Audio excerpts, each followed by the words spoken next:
on the ground side, which we all have different responding areas to the airport. To us here is a runway. We're parallel to the runway. There are two runways. You see the orange truck right now? Out on that, he's on the runway doing inspection. He's one of Mason's colleagues, and his job is to, every 4 hours, make sure that there's nothing wrong with the runway. No asphalt coming in. And then the orange truck here, that's where they're loading the fuel. And the fuel is being pumped from tanks on the other side of the airfield underground by pipes. And then you've got the catering trucks hooked up there. So here we are. This is the world's largest passenger plane. This is called the Airbus A380, the world's largest, yeah. We only get it in here 3 times a week regularly. So you see how the 2 different trucks that Scott's talking about there? One is really tall. So when they first started flying here, they had to bring them in from New York because they didn't have any in Toronto. And one of them, the hydraulic system failed, and it fell back onto the wing. The plane was out of service for 3 weeks. Okay? The fancy people, first class and business class.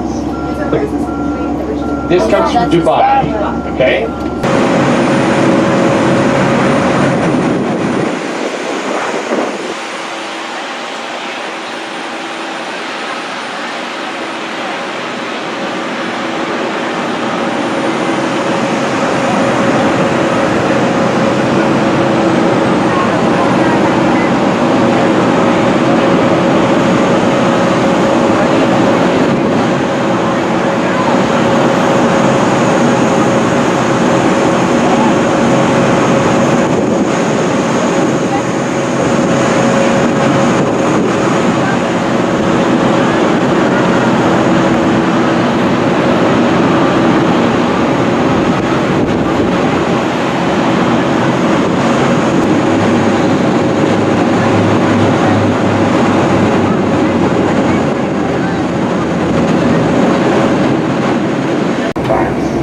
Then you have to pull the luggage off.